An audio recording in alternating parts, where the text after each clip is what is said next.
2 Tessalonicenses 1. Pablo e Silvano e Timoteo, na igreja de Tessalonicenses de Deus nosso Tata e Senhor Jesus Cristo.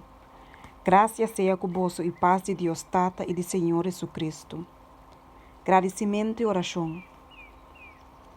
Nós me agradecemos a Deus sempre para vosso romana, maneira de paz para nos raci, para vosso fé a crescer hope e amor de cada de vosso para outro tabira mais e mais grande. Pensei nos mesta gaba vosso da igreja de Deus para vossa perseverança e fé, dentro vossa persecução e aflição que vosso está suportar. Essa aqui está uma indicação bom clara de juízo justo de Deus, para vosso word considerar digno do reino de Deus, para qual de verdade vosso está sofre. Para sombra está justo delante de Deus, para pagar com aflição, e não que está afligir vosso, e para dar alívio na vosso que está word afligir.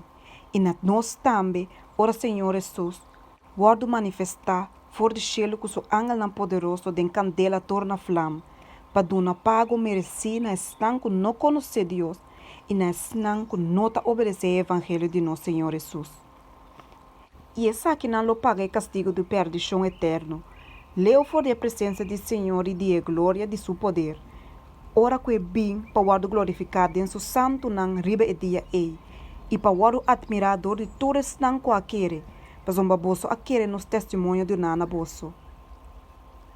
Com o propósito aqui, também nos está a oração sempre para bosso, que nós Deus lo considera bosso digno de chamada aqui, e que seu poder cumpre com todo desejo para ser bom e com toda obra de fé.